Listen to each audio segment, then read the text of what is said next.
ونشهد أن سيدنا ونبينا ومولانا محمدا عبده ورسوله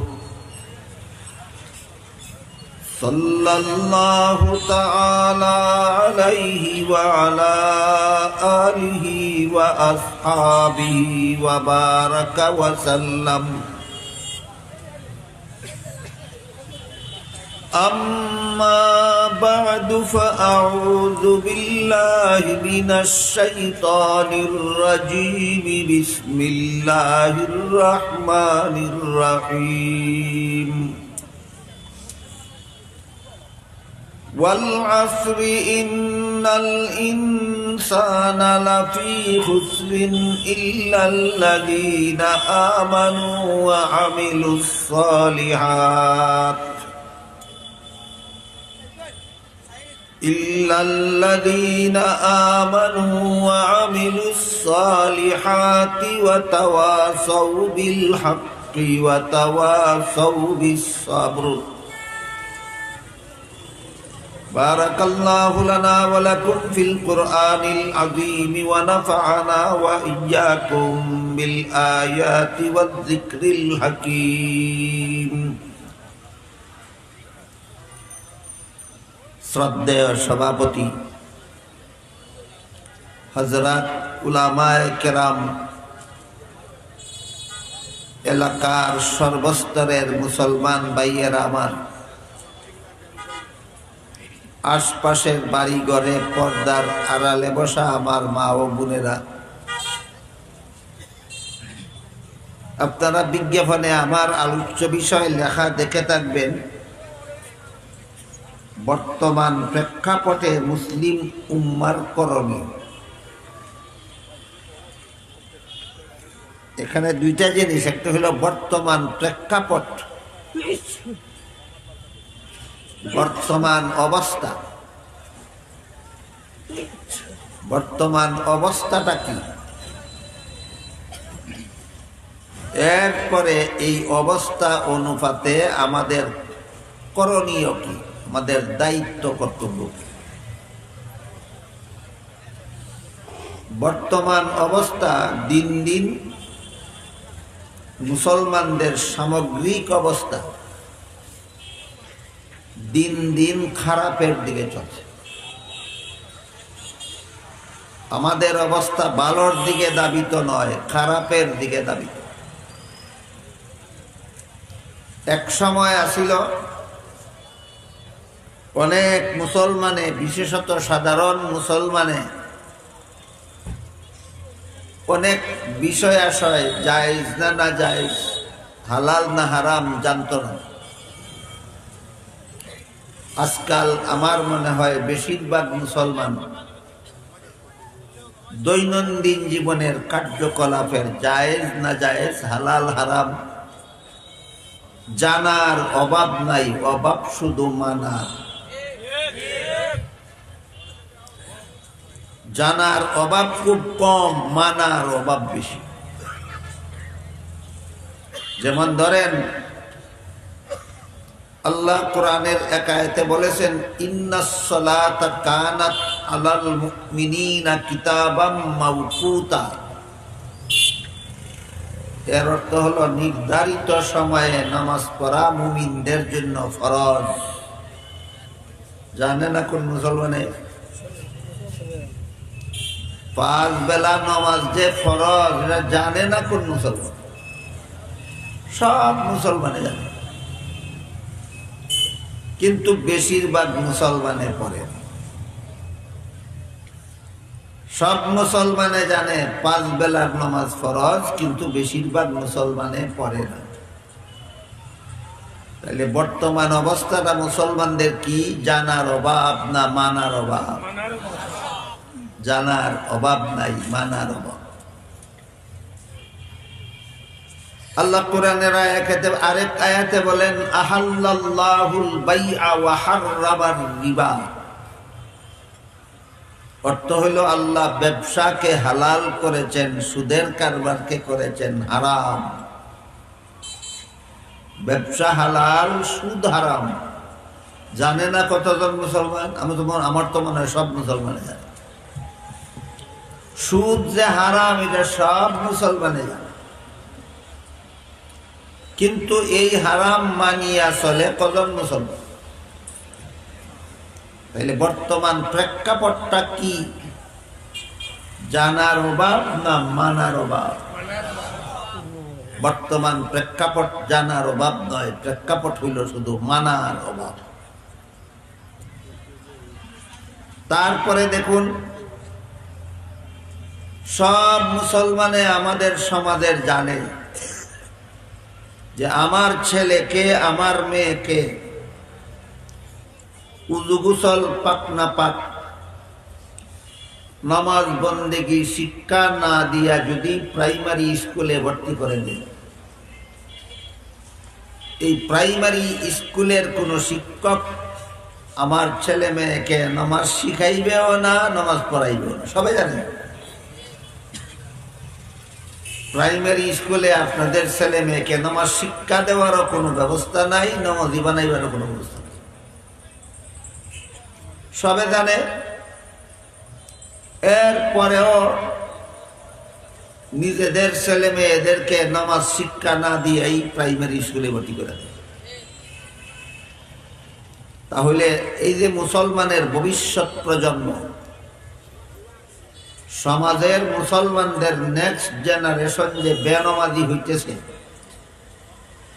জানার অভাবে না মানার অভাবে? মানার অভাবে। অথচ হাদিস শরীফে আল্লাহর রাসূল সাল্লাল্লাহু আলাইহি ওয়াসাল্লাম বলেন, মুরু আওলাদাকুম বিসসালাতি ইযা বালাগু সাবআ সিনিন ওয়াদরিবুহুম ইযা বালাগু আশরান আও কামা ক্বাল আলাইহিস সালাতু ওয়াসসালাম। এর অর্থ হলো, হে আমার উম্মত মুসলমানেরা, তোমাদের ছেলে মেয়েদেরকে 7 বছরের সময় নামাজের আদেশ করো, 10 বছরের সন্তানকে শাসন করে নামাজি বানাও। বলেন তো আপনারা, আমার 7 বছরের ছেলে মেয়েকে নামাজের আদেশ করতে হইলে নামাজ শিখাতে হবে কবে? 17 বছরের সময় না 7 বছরের আগে? তাহলে প্রত্যেকটা মুসলমানের ছেলে মেয়েকে নামাজ শিক্ষা দেওয়ার বয়স হইল 7 বছরের আগে। কেউ শিক্ষা দেয় না। তাহলে জানার অভাব না মানার অভাব? এই যে বর্তমান প্রেক্ষাপট, বর্তমান প্রেক্ষাপটে জানার অভাব নেই। অনেক পাবলিকে অনেক আলিম থেকে বেশি জানে। অভাব শুধু মানা। কোরআনের এক আয়াতে আল্লাহ বলেন, কু আনফুসাকুম ওয়া আহলিকুম নারাও ওয়াকুদুহান নাসু ওয়াল হিজারা। হে মুমিন মুসলমানেরা, তোমরা নিজেরাও জাহান্নামের আগুন থেকে বাঁচার পথে চলো, তোমাদের ছেলে মেয়েদেরকেও পরিবার পরিজনকেও জাহান্নামের আগুন থেকে বাঁচার পথে চালাও। আল্লাহ যে প্রত্যেকটা মুমিন মুসলমানকে আদেশ করলেন, ছেলে মেয়েদেরকে জাহান্নাম থেকে বাঁচার পথে চালাও। নামাজি বানাইয়া না বেনামাজি বানাইয়া? ছেলে মেয়েরে জাহান্নাম থেকে বাঁচার পথে চালাইব আমি বেনামাজি বানাইয়া না নামাজি বানাইয়া? কজনে নামাজি বানায়? নামাজি বানায় কজনে? কাজেই আমাদের বর্তমান প্রেক্ষাপটের এই জানার অভাব নাই, শুধু মানার অভাব। সুদ হারাম সব মুসলমানে জানে, কিন্তু কজন মুসলমান সুদের সাথে জড়িত নেই? ঘুষ হারাম সব মুসলমানে জানে। কতজন চাকরিজীবী আছে ঘুষ খায় না? বেপরদা, নিজের অধীনস্থ মহিলাদেরকে বেপরদা চলতে দেওয়া হারাম, সব মুসলমানে জানে। কতজন মুসলমান নিজের বিবিকে নিজের মেয়েকে বেপরদা চলার থেকে পর্দায় রাখেন? বুঝি থাকলে হোকাসা বহল, জানে না না মানে না? এইটাই বর্তমান প্রেক্ষাপট। আমি যা বুঝি, আমি মানুষও সুজা, আমার বুঝও সুজা। আমি যা বলি প্রেক্ষাপটে দেই, প্রেক্ষাপটটা জানে কিন্তু মানে না, এই হলো প্রেক্ষাপট। এই প্রেক্ষাপটে মুসলিম উম্মার করণীয় এমন অবস্থায় করতে হবে কি? আল্লাহ পাক রব্বুল আলামিন পবিত্র কোরআনের এক আয়াতে বলেন, ইয়া আইয়ুহাল্লাযীনা আমানুত্তাকুল্লাহা ওয়া কুনু মা'আস সাদিকিন। এর অর্থ হলো, হে মুমিন মুসলমানেরা, আল্লাহকে ভয় করো। আল্লাহকে ভয় করো কথার মর্ম হইল আল্লাহর শাস্তিকে ভয় করো। আল্লাহর শাস্তি অত্যন্ত ভয়ঙ্কর। এই ভয়ঙ্কর শাস্তি থেকে যদি বাঁচতে চাও তাহলে গুনার পথ ছেড়ে দিয়া নেকের পথে জীবন কাটাও। গুনার পথ ছাড়ো যদি আল্লাহর শাস্তিকে ভয় পাও। আর গুনার পথে জীবন পরিচালনা করলে আল্লাহ কি পরিমাণ ভয়ঙ্কর শাস্তি দেবেন, এই শাস্তি থেকে বাঁচার, নিজে নিজে বাঁচার কোনো উপায় নাই। জানে কিন্তু মানে না, যে এই মানা নিজে নিজে মানতে পারবে না। একজন মাননেওয়ালার ইনফরমেশন মতো চলো, মাননেওয়ালার নির্দেশ মতো চলো, তুমি মাননেওয়ালা হবে।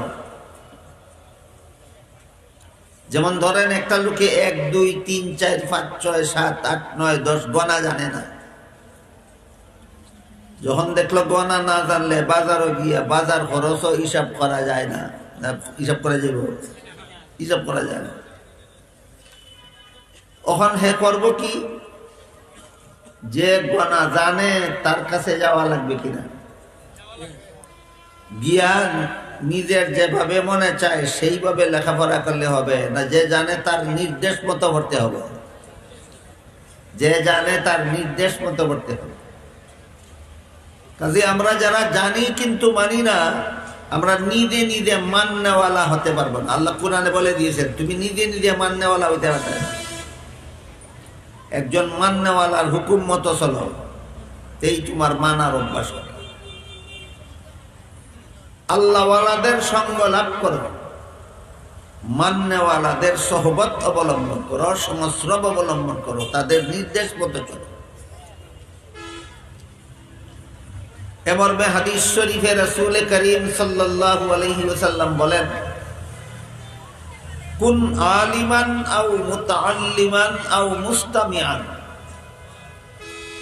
তুমি আলেম হও আর নইলে আলিমের ছাত্র হও, তাও যদি না পারো আলিমের কথা মনোযোগে শুনো আর আলিমের কথা মতো জীবন যাপন করো, মাননেওয়ালা হয়। ওয়াজ মাহফিলে আসি আমরা, তাফসীর মাহফিলে আসি, আলিমের কথা শুনি কিন্তু কথা মতো জীবন যাপন করি না। এই হইল সমস্যাটা। আজকাল মাহফিলের অভাব নাই। গ্রামে গ্রামে, মহল্লায় মহল্লায়, পাড়ায় পাড়ায় তাফসীরুল কোরআন সম্মেলন। দেশ থেকে, সারা দেশ থেকে বাছাই করে উলামায়ে কেরাম, বুজুর্গানে দিনকে দাওয়াত ফিরে আনা হয়। প্রত্যেকেই কোরআন হাদিস থেকে বিস্তারিত কথাবার্তা বলে যান। আমরা মনোযোগ সহকারে আমরা শুনি। আলেমগণ বলে যান 5 বেলা নামাজ পড়া ফরজ। সারা রাত ওয়াজ শুনলাম, পরের দিন ওয়াজের আগের দিন যেই বেনামাজি ছিলাম, ওয়াজের পরের দিন সেই বেনামাজি থাকি। ওয়াজের আগের দিন ছিলাম সুদকুর, ওয়াজের পরের দিনও থাকি সুদকুর। ওয়াজের আগের দিনও ছিলাম ঘুষকুর, ওয়াজের পরের দিনও থাকি ঘুষকুর। ওয়াজের আগের দিনও আমার বিবিকে বেপরদা চালাইতাম, ওয়াজের পরের দিনও আমার বিবিকে বেপরদা চালাই।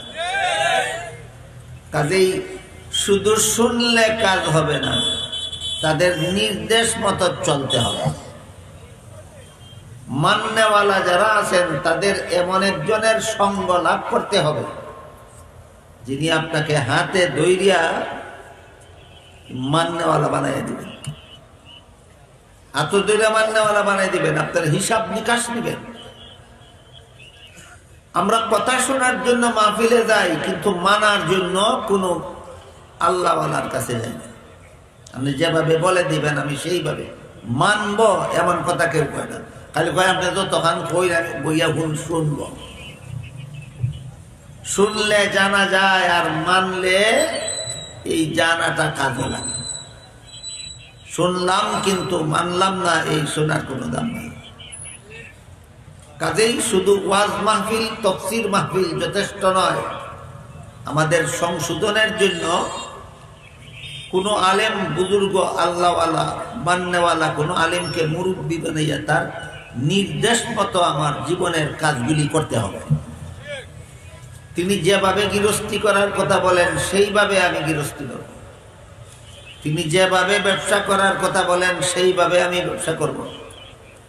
তিনি যেভাবে চাকরি করার কথা বলেন আমি সেইভাবে চাকরি করব। তিনি যেইভাবে স্কুল কলেজে লেখাপড়া করার কথা বলেন আমি সেইভাবে স্কুল কলেজে লেখাপড়া করব। বলে তার কথা মতো চললে ওই জানার সাথে মানা হাসিল হবে। শুনলে জানা হবে, আর সঙ্গ লাভ করলে মানা হবে। এক হাদিসে রাসূল করিম সাল্লাল্লাহু আলাইহি ওয়াসাল্লাম আল্লাহওয়ালাদের সঙ্গ লাভ করার একটা চমৎকার উদাহরণ দিয়েছেন। রাসূল বলেন, তুমি যদি আতরের দোকানে যাও, গিয়া যদি আতরের দোকানে চুপচাপ বসে থাকো, পয়সা খরচ করে যদি আতর কিছু নাও কিনো, আর আতরের দোকানওয়ালা তোমারে বিনা পয়সায় কিছু আতর যদি না লাগাইয়া নাও দেয়, শুধু বসে থাকো, তবুও বাতাসে তার দোকানের শিশির আতরের সুগন্ধ তোমার নাক মাগ না ওই লাগাইয়া দিব। কৌকাসা বহল আতরের সুগন্ধ ফাইল নি, পয়সা খরচ কইরা ভাইল, কিনিয়া ভাইল না, বেটায় দান করার কারণে ভাইল না, খালি সঙ্গ লাভ করার কারণে ভাইল। সঙ্গ লাভ, এত বড় মূল্য সঙ্গ লাভ, শুধু সঙ্গ লাভ করার কারণে। ঠিক তেমনি ভাবে আল্লাহওয়ালাদের সঙ্গ লাভ করো। আল্লাহ কোরআনে বলছেন, এরা তোমারে আত দইরা জান্নাত পর্যন্ত পৌঁছাইয়া জান্নাতের সুগন্ধ তোমার নাকে লাগাইয়াই দিব। হযরত ইউসুফ আলাইহিস সালামের এবং তার বাবা ইয়াকুব আলাইহিস সালামের একটা ঘটনা আছে বড় চমৎকার। ইউসুফ আলাইহিস সালামকে বড় 10 ভাই বাবাকে মিথ্যা কথা বলে ধোঁকা দিয়া ইউসুফ আলাইহিস সালামকে বাড়ি থেকে বাইর করে নিয়ে একদল ব্যবসায়ীর কাছে নিজেদের গোলাম বলে বিক্রি করে দিছে। এরা সরল মানে গোলাম জানিয়া কিনিয়া নিছে। যারা কিনিয়া নিছে এরা তো আর আসল অবস্থা জানে না,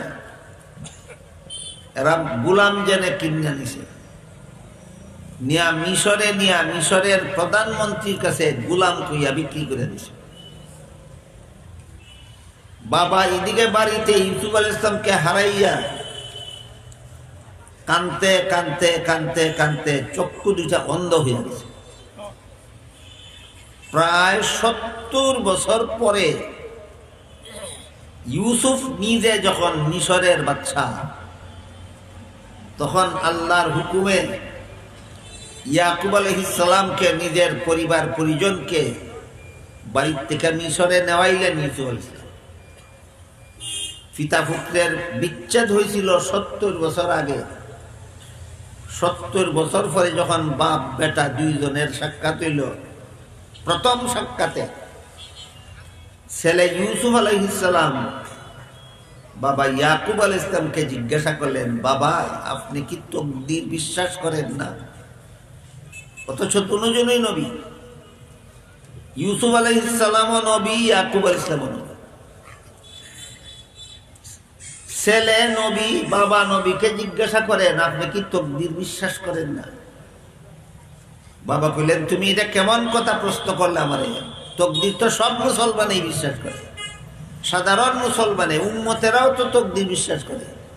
আমি তো নবী, আমি তকদির বিশ্বাস করব না কিভাবে? ছেলে বলেন তকদির বিশ্বাস করে থাকলে আমাকে হারাবার পর আপনি কাঁদতে কাঁদতে চক্ষু দুইটা অন্ধ করলেন কেন? আপনি যদি মনে করেন যে আপনার কাছে থাকলে আমি সুখে শান্তিতে দুনিয়াতে থাকতাম খাইতাম, হারাইয়া যাওয়ার কারণে দুনিয়াতে আমার দুঃখ দুর্দশা হবে, এটা মনে করে যদি কান্দে থাকেন, তাহলে তকদিরের উপরে আপনার বিশ্বাস রইল কোথায়? কথাটা বুঝুন যেন, চিন্তা করি। আপনি যদি মনে করেন আপনার কাছে থাকলে আমি সুখে শান্তিতে থাকতাম খেতাম, হারাইয়া গেলাম আমার টাকা খাওয়ায় কষ্ট হইব, এই চিন্তায় যদি কান্দা থাকে, তাহলে তকদিরের উপরে আপনার বিশ্বাস রইল কোথায়? ইয়াকুব আলাইহিস সালাম জবাব দিলেন, তুমি আমার কাছে থাকলে সুখে শান্তিতে খাইবা থাকবা, হারাইয়া যাওয়ার কারণে তোমার খাওয়ায় তাহায় অশান্তি হবে, এমন চিন্তায় আমি একদিনও কাঁদছি না। ছেলে জিজ্ঞেস করেন, তাই দীর্ঘদিন পর্যন্ত কাঁদতে কাঁদতে চক্ষু অন্ধ করেছিলেন কেন? বাবা বলেন, তোমার জাহান্নাম থেকে বাঁচার পথে চালানির দায়িত্ব আমার। তুমি যে হারাইয়া গেছো, তোমার জাহান্নাম থেকে বাঁচার পথে চালাইবে কে? এই চিন্তায় কান্দা চক্ষু অন্ধ করছি। কিতাবুল্লাহ সারা জীবন তো ইউসুফ আলাইহিস সালামের কাহিনী শুনি, ইয়াকুব আলাইহিস সালামের কাহিনী শুনি, যে ছেলে হারাইয়া বাবা ইয়াকুব কানতে কানতে চক্ষু অন্ধ করলেন। কোন কারণে? কারণ তো আর কেউ কয়ও না, আমরা শুনিও না। তোমার না হারাইলে দুনিয়াতে তোমার খাওয়া তাহায় শান্তি হইত, আর হারাইয়া যাওয়ার কারণে দুনিয়াতে তোমার টাকা খাওয়ায় অশান্তি হবে, এই চিন্তা তো আমি কোনোদিন করছি না। এটা তো তকদিরের বিশ্বাসের খেলা। আমি কাঁদছি, তোমারে জাহান্নাম থেকে বাঁচার পথে চালানোর দায়িত্বটা ছিল আমার। তুমি যে হারাইয়া গেলে, তোমারে জাহান্নাম থেকে বাঁচার পথে চালাইবে কে? ওই চিন্তায় কাঁদতে কাঁদতে আমি চোখ বন্ধ করছি। তাহলে সমস্যাটা হইল আমাদের জানা আছে মানে নাই। করণীয় হইল জাননেওয়ালাদের কথা মতো চলতে হবে, জানার সাথে মানা হয়ে যাবে। জাননেওয়ালাদের কথা মতো চললে জানার সাথে কি আসবে? মানা আসবে।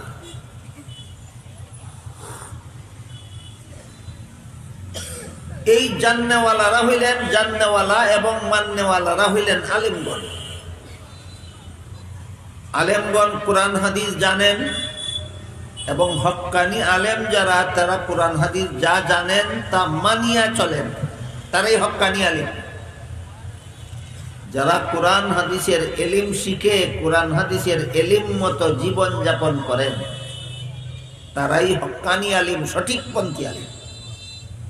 যারা কোরআন হাদিসে পড়ে একভাবে আর চলে আর একভাবে, এরা হক্কানি আলিম না, এরা বাতিলপন্থী আলিম। দেখেন, হক্কানি আলিম আর বাতিলপন্থী আলিম সিরার মধ্যে পার্থক্য আসেনি। কোরআন হাদিস যেইভাবে শিখেন সেইভাবে জীবনযাপন করেন, এরা হকপন্থী আলিম। যারা শিখেন একভাবে, চলেন আরেকভাবে, তারা বাতিলপন্থী আলিম।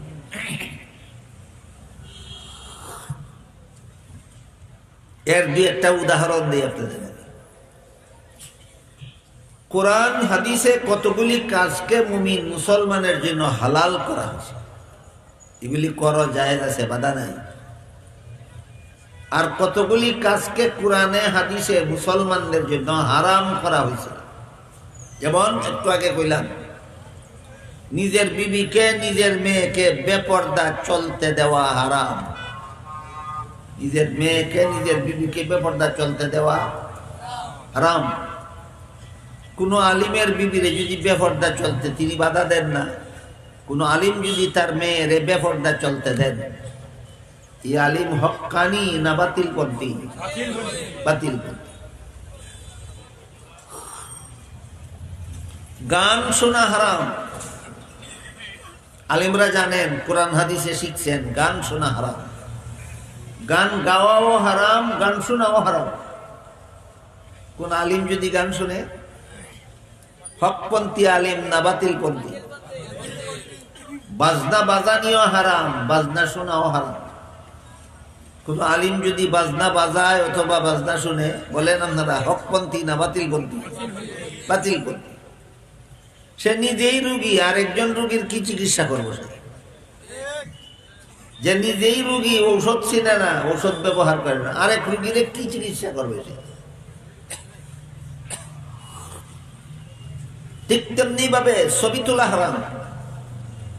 মানুষের ছবি তোলা, জীব জানোয়ারের ছবি তোলা, এক কথায় কোনো প্রাণী ছবি তোলা হারাম, ছবি ব্যবহার করা হারাম, ছবি গড়লটকানি হারাম, যত্ন করে রাখা হারাম। শুধুমাত্র ঠেকা বশত হালাল। ছবি তোলা, ছবি ব্যবহার করা ঠেকার সময় হারাম। ঠেকা কেমন? ধরেন আপনি হজে যাইবেন, পাসপোর্ট লাগবে না, পাসপোর্ট ছবি ছাড়া ওই বলি, ছবি উঠাইলেন পাসপোর্টে লাগাইবেন, হজে যাইবেন। আমার কথা বুঝে থাকলে বলেন এটা কি শখেলা ছবি তুলছেন না ঠেকা বশত? এই ছবি হারাম না। এই ঠেকা বশত ছাড়া ছবি তোলা হারাম, ছবি ব্যবহার করা হারাম, ছবি করে লটকানি হারাম, ছবি যত্ন করে রাখুন হারাম। আল্লাহ জানে আমার বুঝের মধ্যে গন্ডগোল হইল না দেখার মধ্যে গন্ডগোল হইল, আল্লাহই বলা।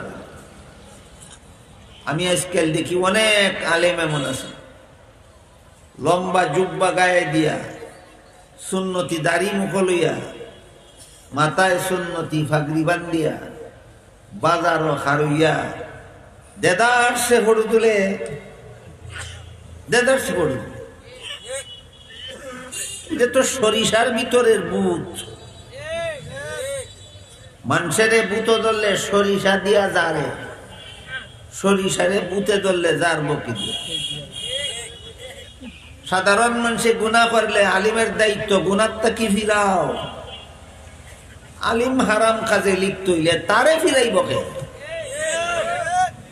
এই কয়েকদিন আগে এয়ারপোর্ট থেকে হেলিকপ্টারে একটা প্রোগ্রাম দিতাম, যে নিত আইছে তার পরনে লম্বা জামা জুব্বা, মুখে সুন্নতি দাড়ি, মাথায় টুপির উপর আবার ফাগরি বান্ধা। এই শত শত মানুষের সামনে আমার সামনে মোবাইল ধরতে বড় তুলত, কোন কামে কোন টাকায় যেন করতো। আমি কইলাম এই বেটা ফাগরি ইজ্জতটা নষ্ট করলে কিতার লাগি, তুই ফাগরি খুললে ভালা, তুই জুব্বার ইজ্জতটা নষ্ট করলে কিতার লাগি। শার্ট পইরা প্যান্ট পইরা যদি ছবি হারাম ছবি তুলে রাস্তার পাশে দাঁড়াইয়া, তাইলে নবীর সুন্নতি লিবাসের অপমান হয় না? অপমান তার নিজের হইতে পারে। আপনারা কি দেখবো শার্ট ফুইলে ফ্যান ফুইলে ছবি তুললে নবীর সুন্নতি লিবাসের অপমান হইব? হইতো না। তুই যে ফাগরিমেন্টে জুব্বা গাই দে ছবি তোলা রাস্তাত খারাইয়া নবীর সুন্নতির অপমান করলে কি তার লাগি? কুল্লা ভালা যদি সময় করা লাগে।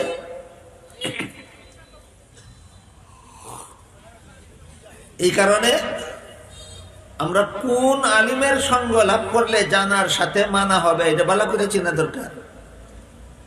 বর্তমান প্রেক্ষাপট হইল জানা আছে মানা নাই, আর সমাধান হইল যার কাছে জানাও আছে মানাও আছে তার সঙ্গ লাভ করো, তার নির্দেশ মতো জীবনযাপন করো। আজকাল যে সমস্ত গুনারে মানুষে গুনাই মনে করে না, আগে আসিল জনসাধারণের মধ্যে যেগুলি এরা এই সমস্ত গুনারে গুনাই মনে করে। আস্তে আস্তে এক শ্রেণীর আলিমের মধ্যে এটা হচ্ছে কি, এরাও এই আলিমরা ওখানে গুনারে গুনা মনে করে। এর মধ্যে একটা হইল ছবি তোলার গুনাহ। হাদিস শরীফে রাসূল করিম সাল্লাল্লাহু আলাইহি ওয়াসাল্লাম বলেন, এই ঠেকা বশত সারা যারা ছবি তুলে হাসরের মাঠে সবচেয়ে বেশি কঠিন শাস্তি হবে তাদের। ঠেকা বশত সারা যারা ছবি তুলে, ছবি তুলনেওয়ালাদের কঠিন শাস্তি, সবচেয়ে বেশি কঠিন শাস্তি হবে আসলে। কঠিন শাস্তির বিবরণ রাসূল হাদিসে দিয়েছেন। রাসূল বলেন, যে ছবি তুলছে তারে যেভাবে আল্লাহ হাসরের মাঠে জিন্দা করে দাঁড় করাইবেন, যেই ছবিগুলি তুলছিল সেই ছবিগুলিও আল্লাহ আবার উদ্ধার করে হাসরের মাঠে উপস্থিত করে এই ছবি যে তুলছিল তারে জিজ্ঞাসা করবেন, ছবিগুলি কে তুলছে? সে বলবে আমি তুলছি। আল্লাহ বলবেন এটার তো মুখ আছে দেখা যায়, কথা বলে না কেন? সে বলবে জান নাই, প্রাণ নাই, এই জন্য কথা বলতে পারে। আল্লাহ জিজ্ঞাসা করবেন এটার তো চক্ষু আছে দেখা যায়, কিন্তু সে দেখে না কেন? সে বলবে চক্ষু থাকলেই দেখা যায় না, প্রাণ না থাকলে দেখা যায় না, প্রাণ নাই এই জন্য দেখে না। আল্লাহ জিজ্ঞাসা করবেন এটার দিকে হাত আছে, ধরে না কেন? বলবে প্রাণ নাই এই কারণে ধরতে পারে না। আল্লাহ বলবেন ছবিটার দিকে পা আছে দেখা যায়, হাঁটে না কেন? সে বলবে প্রাণ নাই এই জন্য হাঁটতে পারে না। তখন আল্লাহ বলবেন এমন কাজ করলে কেন? আমি হারাম ঘোষণা করেছিলাম নবীর মাধ্যমে, জানছিলে না? এখন তুই প্রাণ দিয়া আটাইবে, দেখাইবে, শোনাইবে, কথা বলাইবে, না পারলে জাহান্নামে যাবে।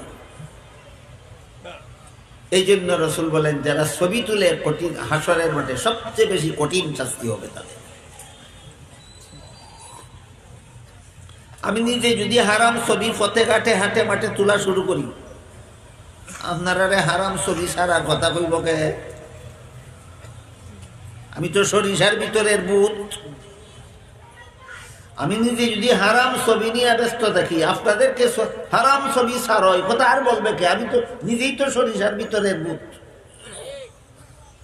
আপনারা পরীক্ষা করতে চাইলে এই মুহূর্তে আমার মোবাইলটা আমার পকেট থেকে নিয়ে যেতে পারে। একটা হারাম ছবি যদি সেভ করা পান, মোবাইলটা আগুন দিয়ে জ্বালাই কান দুইটা নিজের হাতে কাটতে আপনারা কাছে দেব, জীবনে আর ওয়াজ করতাম না।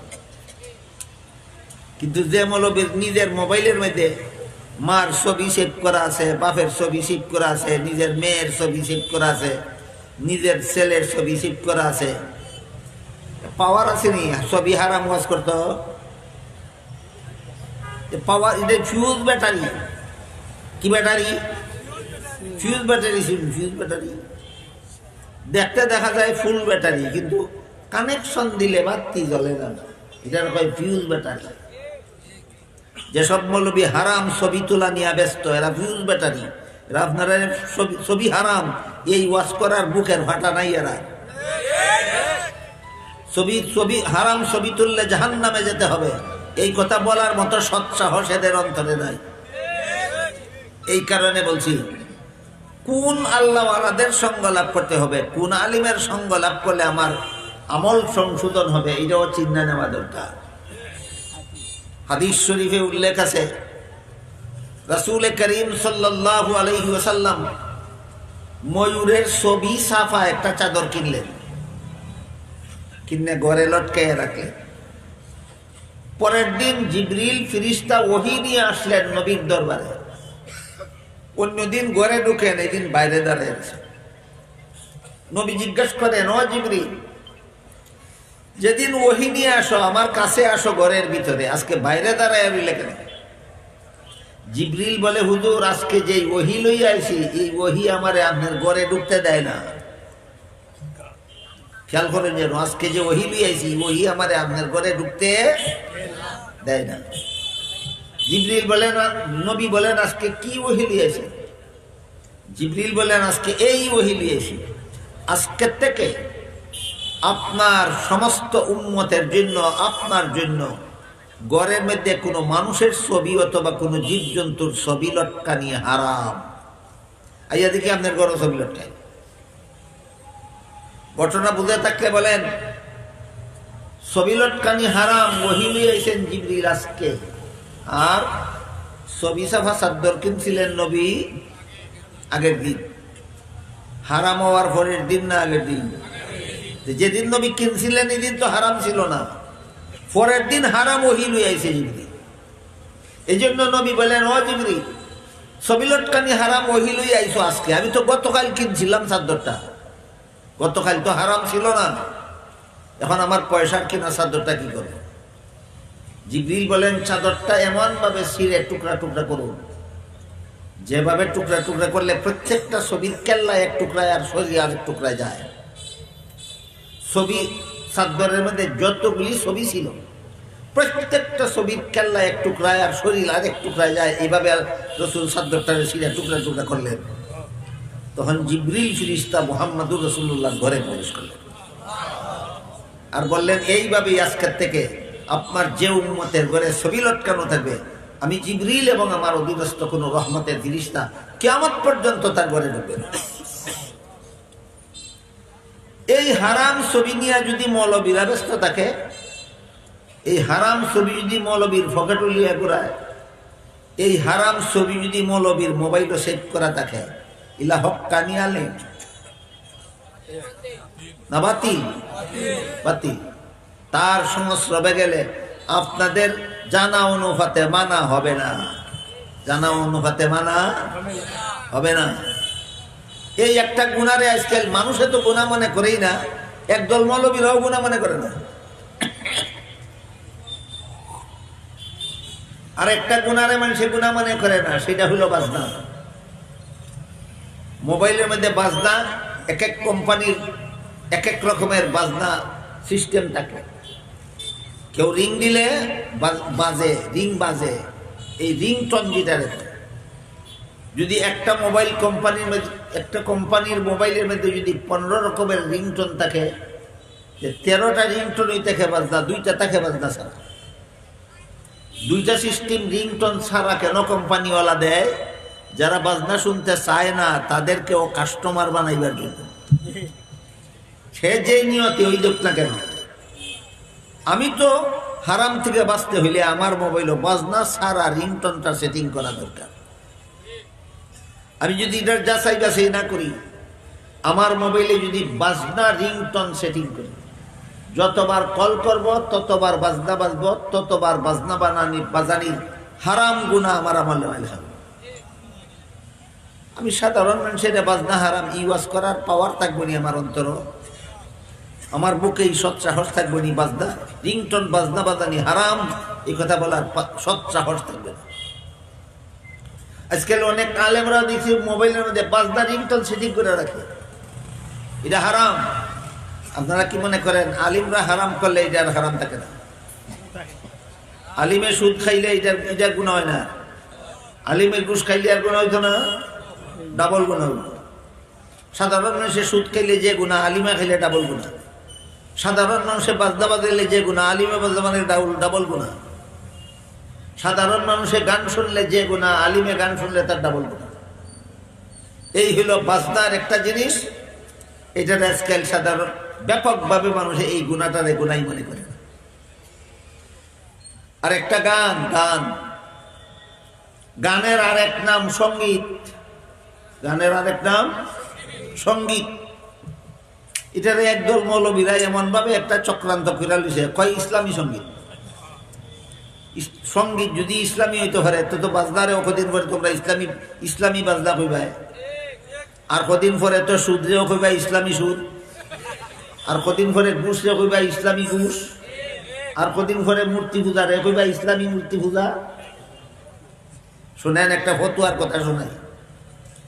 বিশাল একটা ফতুয়ার কিতাব আছে, এটার নাম জামিউল ফাতাওয়া। বাংলা অনুবাদ হইছে। বাংলাটার কথা এই জন্য কইলাম যে মূল কিতাব তো আপনারা বুঝবেন না, বাংলাটা দেখে লই আর কি। জামিউল ফতুয়ার বাংলা অনুবাদ দেখে নিবেন। এটার মধ্যে এক জায়গাতে একটা প্রশ্ন করা হয়েছে যে ইসলামী সঙ্গীত সম্পর্কে শরীয়তের বিধান কি। জবাব লেখছে, ইসলামে কোনো সঙ্গীত নাই, সঙ্গীত কোনোদিন ইসলামী হয় না। সঙ্গীত শব্দটাই ইসলামী না, এটা পাপিষ্টদের পরিভাষা। ইসলামের পরিভাষায় কয় নসিদ, ইসলামের পরিভাষায় কয় কসিদা, ইসলামের পরিভাষায় কয় তারানা, ইসলামের পরিভাষায় কয় গজল। বলেন ইসলামের সঙ্গীত হয় না তারানা হয়? মৌলবীরা তারানা না কইয়া সঙ্গীত কয় কেন? শয়তান সোয়ার হইছে মৌলবীর গারো, শয়তান মৌলবীর গারো সোয়ার হইছে। ই মৌলবীর দ্বারা আমি আমার আমল সংশোধনে লাগিলে কি গুড়ার ডিম সংশোধনটা হইব?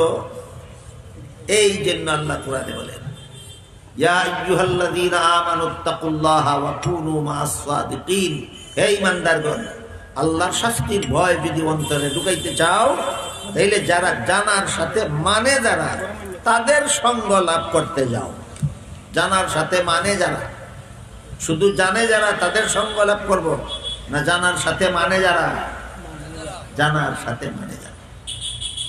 জানার সাথে মানে যারা, এই সমস্ত আলেমদের দুইটা দায়িত্ব আছে। এই গুনার বন্যা, হারামের বন্যা যখন সমাজে চলবে, তখন হক্কানি আলিমগণের দুইটা দায়িত্ব আছে। এই দুইটা দায়িত্বের কথা আল্লাহ সূরাতুল আসরে উল্লেখ করছে। এই কারণে আমি আপনাদের সামনে সূরাতুল আসর তিলাওয়াত করছি। সূরাতুল আসরের শুরুতে আল্লাহ পাক রব্বুল আলামিন আসরের কসম খাইছেন। এই আসর শব্দের বিভিন্ন অর্থ আছে। এর মধ্যে একটা শব্দ হইল, একটা অর্থ হইল তোমার জীবনের সময়কাল। তাহলে আয়াতের মর্ম, ওয়াল আসরি কথার মর্ম দাঁড়াইল তোমার জীবনের কসম খাইয়া বলছি। আল্লাহ প্রতিটি মানুষের জীবনের কসম খাইয়া বললেন কেন? তার কারণ হইল তোমার জীবনটা এত বড় মহামূল্যবান একটা পুঁজি।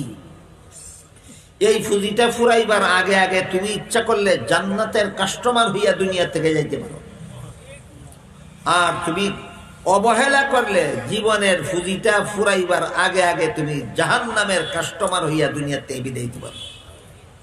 প্রত্যেকটা মানুষের জীবনের সময়কালটা এমন একটা মহামূল্যবান পুঁজি, ইচ্ছা করলে ব্যবহার করে জান্নাতেরও খরিদ্দার হইতে পারে, ইচ্ছা করলে ব্যবহার জীবন পুঁজিটারে ব্যবহার করে জাহান্নামেরও খরিদ্দার হইতে পারে।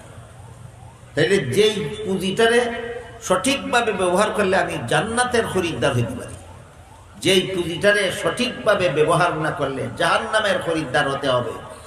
এই জীবনের সময় পুঁজিটা কত বড় মূল্যবান, এই মূল্যটা বোঝাবার জন্য আল্লাহ আপনার জীবনের সময়কালের কসম খাইয়া বলেন ওয়াল আসর। একটা জরুরি মশালা এখানে মনে রাখতে হবে, সেটা হইল আল্লাহ ছাড়া অন্য কারো নামে কসম খাওয়া আল্লাহর জন্য হালাল, মুমিন বান্দার জন্য হালাল নয়। মুমিন বান্দা আল্লাহর নামে ছাড়া আর কারো নামে কসম খাওয়া হালাল নয়। এটা অনেকে জানে না, অনেকে জানে কিন্তু মানে না। বলেন আল্লাহ যে আমার জীবনের কসম খাইলেন, আমিও কি আমার জীবনের কসম খাওয়া হালাল? না, আমার জন্য হালাল না।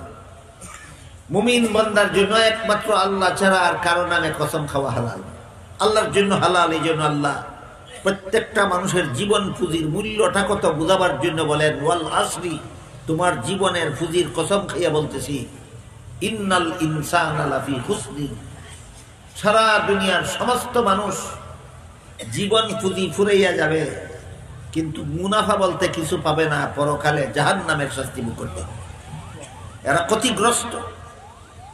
মাত্র দুইটা কাজ যারা করবে এরা ক্ষতিগ্রস্ত নয়।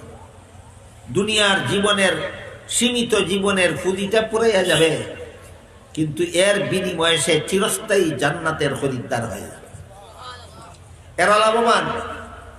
সারা দুনিয়ার সমস্ত মানুষের মধ্যে মাত্র দুই কাজ যারা করবে এরা লাভবান। দুই কাজের এক কাজ হলো আল্লাহ বলেন ইল্লাল্লাযীনা আমানু ওয়া আমিলুস সালিহাত। যারা ঈমান আনবে, আমল ভালো করবে, এক কাজ ঈমান আনবে, আমল ভালো করবে। আরেক কাজ হইল ওয়া তাওয়াসাউ বিল হাক্কি ওয়া তাওয়াসাউ বিস সাবর। অন্য মানুষকে ঈমান আমলের দাওয়াত দিবে এবং ধৈর্যের দাওয়াত দিবে।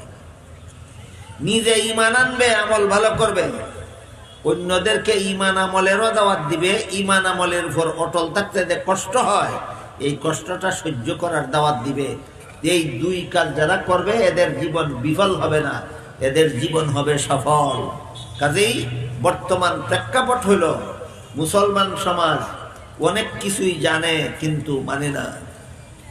এই মানুষদেরকে এই প্রেক্ষাপটে আলেমদের করণীয় হইল আমরা নিজেরা যেন সরিষার ভিতরের ভূত না হই, আমরা নিজেরা যেন হারাম কাজে লিপ্ত না হই, আমরা নিজেরা ঈমান আমল ঠিক রাখতে হবে, অন্যদেরকে ঈমান আমল ঠিক করার দাওয়াত দিতে হবে। এটা হইল করণীয়। আমি বর্তমান প্রেক্ষাপট এবং করণীয়টা আপনাদেরকে বুঝাইতে পারছি। বর্তমান প্রেক্ষাপট হইল মুসলমানে হালাল হারাম জানে কিন্তু মানে না। কিসের অভাবে? হক্কানি আলেমদের সঙ্গ লাভ করার অভাবে। বর্তমান সমাজের মুসলমানে হালাল হারাম জানে কিন্তু মানে না, এটা হইল প্রেক্ষাপট। এই প্রেক্ষাপটে আমাদের করণীয়, সাধারণ মুসলমানের করণীয় হইল হক্কানি আলেমদের সঙ্গ লাভ করো। আর হক্কানি আলেমদের করণীয় হইল নিজে হকের উপর অটল থাকো, আর অন্যদের মধ্যে হকের দাওয়াত চালু রাখো। এটা হইল করণীয়। এই মর্মে হাদিস শরীফে রাসূল করিম সাল্লাল্লাহু আলাইহি ওয়াসাল্লাম বলেন, বাদিরু বিল আমালি ফিতানান কাকিতাইল লাইলিল মুজলিম।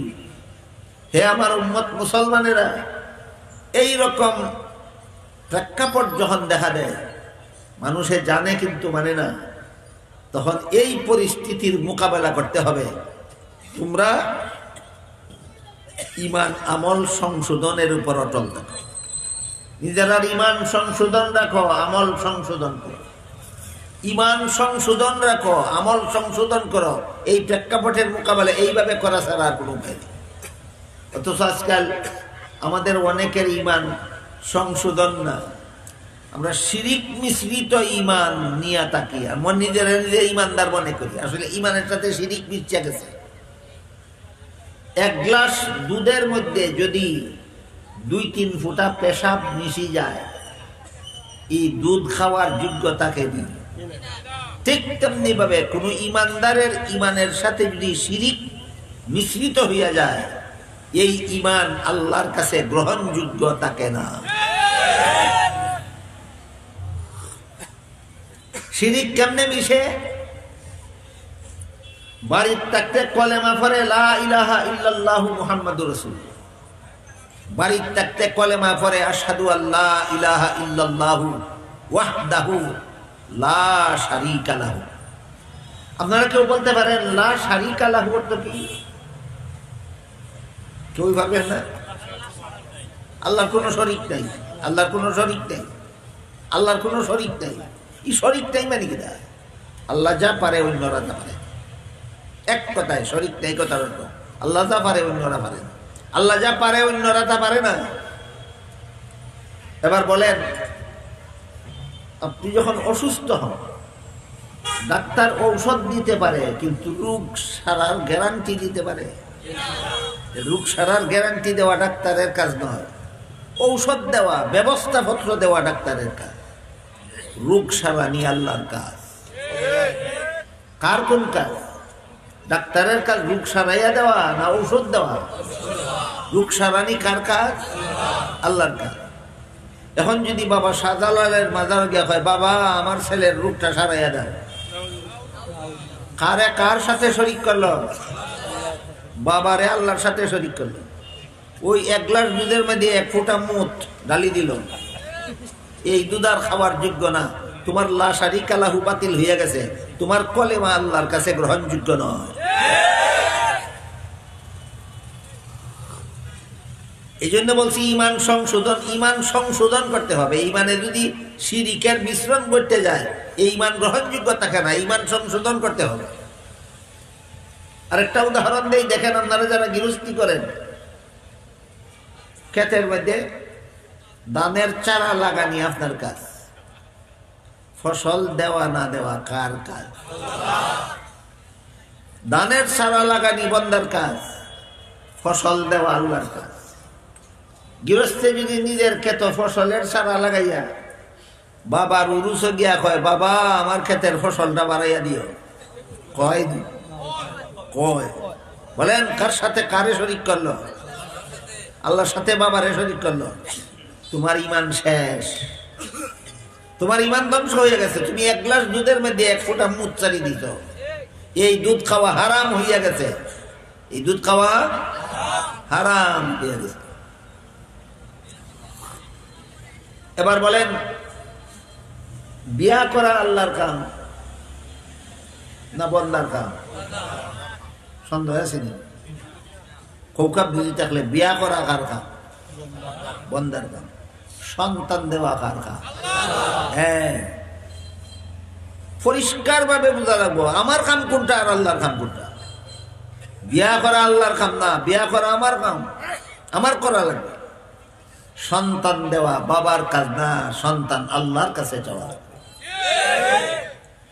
বেটায় বিয়া কইরা 1 বছর 2 বছর 3 বছর গেল, সন্তান হয় না, বাবা শাহজালালের উরুসে গিয়া হয়, বাবা আমার 1 সন্তান দাও।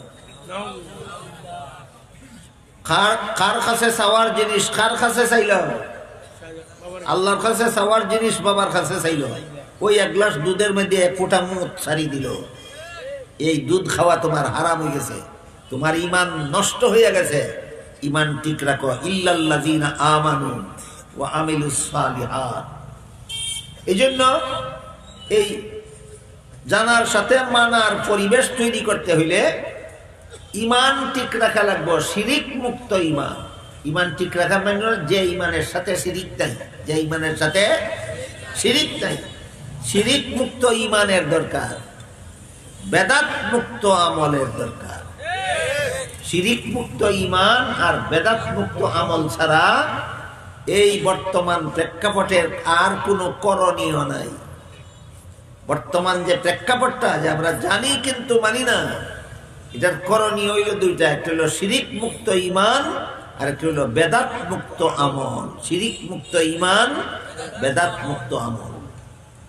শিরিক কারে কয়? যেই কাজ আল্লাহ ছাড়া কেউ পারে না, এই কাজ অন্যর কাছে চাওয়া, অন্যরে বারে মনে করা, এটা শিরিক। বেদাত কারে কয়? হাদিস শরীফে রাসূল করিম সাল্লাল্লাহু আলাইহি ওয়াসাল্লাম বলেন, ইয়্যাকুম ওয়া মুহদাসাতিল উমুর ফাইন্না কুল্লা মুহদাসাতিন বিদআতুন ওয়া কুল্লা বিদআতিন দালালা ওয়া কুল্লা দালালাতিন ফিন্নার। সাবধান আমার উম্মত মুসলমানেরা, ধর্মের কাজ মন গড়া মতে করবাই না। ধর্মের কাজ আল্লাহ এবং আল্লাহর রাসূলের নির্দেশ মতো করবা। এগুলো বেদাত মুক্ত আমল হইল। আল্লাহ এবং আল্লাহ রাসূল যেভাবে নামাজ পড়তে বলছেন সেভাবে নামাজ পড়বে। আল্লাহ এবং আল্লাহর রাসূল যেভাবে সওয়াবের কাজ করতে বলছেন সেভাবে করবে। তুমি মন গড়া যুক্তি দিয়া কিছু বাড়াইও না, কমাইও না। যেমন বেটায় গেছে জীবনের ভুইলা জানাজার নামাজ, ইমাম সাহেব জানাজা পড়াইছই না, আজানও দিছই না, একামত না, সালাম ফিরাইলেছুন, রুকু না, সেজদাও না। জীবনের ভইলা তো গেছে জানাজা। জানাজার যা নবীর তরিকা মতো আজান নাই বেটায় জানে না। জানাজার নমাজ যে নবীর তরিকা মতো একামত নাই বেটায় জানে না। জানাজার নমাজ যে নবীর তরিকা মতো রুকু সেজদা নাই বেটায় জানে না। সালাম ফিরানির পরে ইমাম সাহেবরে দর্শে কয়, ফার্স্ট বেলার নমাজও আজান দেন, জানাজার নমাজও আজান দিলা না কেন? ফার্স্ট বেলার নমাজও একামত দেন, জানাজার নমাজও একামত দিলা না কেন? ফার্স্ট বেলার নমাজও রুকু সেজদা করুন, জানাজার নমাজও রুকু সেজদা করলা না কেন? বেটায় কোরআন হাদিস মতো মাতে না, মন গড়া যুক্তি। মন গড়া যুক্তি দিয়া যে সওয়াবের রকম করবো এটি বেদাত। কাজেই জানাজার জমাতের জন্য আজান দিলে আজান দেওয়া হবে বেদাত। জানাজার জমাতের জন্য একামত দিলে একামত হবে বেদাত। জানাজার নামাজ রুকু করলে রুকু হবে বেদাত। জানাজার নামাজ সেজদা করলে সেজদা হবে বেদাত। জানাজার নামাজ কোরআন তেলাওয়াত করলে কোরআন তেলাওয়াত হবে বেদাত। এই জন্য আমল করতে হবে বিদাত মুক্ত, ইমান রাখতে হবে শিরিক মুক্ত, আর আমল করতে হবে বেদাত মুক্ত। তবেই এই বর্তমান প্রেক্ষাপটের মোকাবেলা করা আমাদের পক্ষে সম্ভব। বর্তমান প্রেক্ষাপটে আমরা জানি কিন্তু মানি না। এটা সংশোধন করতে হইলে মান্যওয়ালা আলেমদের নির্দেশ মতো আমাদের জীবনের কাজগুলি করতে হবে। হক্কানি আলেমদের নির্দেশ মতো, খালি কথা শুনলেও তো, তিনি যেই কথা যেইভাবে বলে দেন সেই কাজ সেইভাবেই করতে হবে। আলিম বলে দিলেন জানাজার নামাজে আজান নাই, আজান দেব না। আলিম বলে দিছেন জানাজার নামাজে একামত নাই, একামত দেব না। আলিম বলে দিছেন জানাজার নামাজে কোরআন তেলাওয়াত নাই, কোরআন তেলাওয়াত করব না। আলিম বলে দিছেন জানাজার নামাজে রুকু সেজদা নাই, রুকু সেজদা করব না।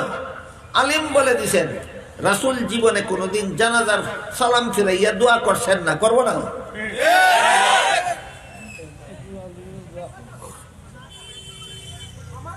হক্কানি আলিমগঞ্জ জানাজার সালাম ফিরিয়া দোয়া করেন না কেন? রাসূল করছেন না, রাসূল শিক্ষা দিছেন না। সাহাবায়ে কেরাম জানাজার সালাম ফিরাইছেন কিন্তু দোয়া করছেন না। যারা সাফাবাজ, যারা করলে গুনাহ হইব না, দোয়া তো সওয়াবের কাম, ওই করলে গুনাহ হইব না। মানলাম রসুলে কোনোদিন করছেন না, মানলাম সাহাবায়ে কেরামে কোনোদিন করছেন না, যে তো সোয়াবের কাম ওই আমি করলে গুনাহ হইব নাকি তা আমি জবাব দিব বাদে আগে কও রসুলের জানাজার নামাজের আজান কোনোদিন দিছুই না সাহাবায়ে কেরামে দিছুই না আমি দিলে গুনাহ হইব নাকি তা এই আগে ঠিক করবেটা তোরটা বাদে ঠিক করিস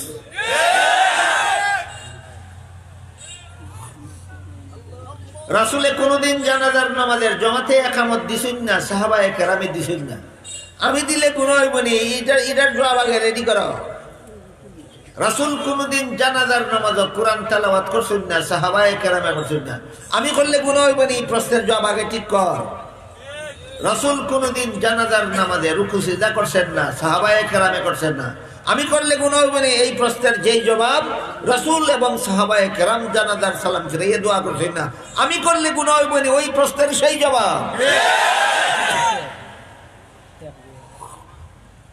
এবার আপনারা বলেন কথা বুঝে থাকলে জানাজার জমাতের জন্য আজান দিলে কি হবে বেদাত একামত দিলে কি হবে বেদাত কুরআন তেলাওয়াত করলে কি হবে রুকু করলে কি হবে সেজদা করলে কি হবে আগে বলতে হবে কেন বেদাত নবীর তরিকা নয় এগুলি নবীর তরিকা নয় এখানে যে জবাব জানাজার সালাম ফিরিয়ে দোয়া করলে কি হবে বেদাত কেন যে নবীর তরিকায় না এই জন্য অনুরূপ ভাবে নবী শিক্ষা দিয়েছেন আজানের পরে নবী শিক্ষা দিয়েছেন আজানের পরে দুরূদ শরীফ পড়া আজানের দোয়া পড়া আজানের আগে দুরূদ শরীফ পড়া নবী শিক্ষা দিয়েছেন না সাহাবাগণ জীবনে আজানের আগে দুরূদ শরীফ পড়ছেন ওখান যদি বেটায় হয় দুরূদ শরীফ পড়লে গুনাহ হইব না কিতা আমি কই সাহাবায়ে কেরামরে গিয়ে আগে জিগা রসুল রওজা শরীফ জিন্দা আছেন হকানো বাইয়া গে জিগাইয়া আগে বলে জানাজার আগে আপনি দোয়া দুরূদ শরীফ পড়ার কথা কইলা না কেন করলে গুনাহ হইব না কিতা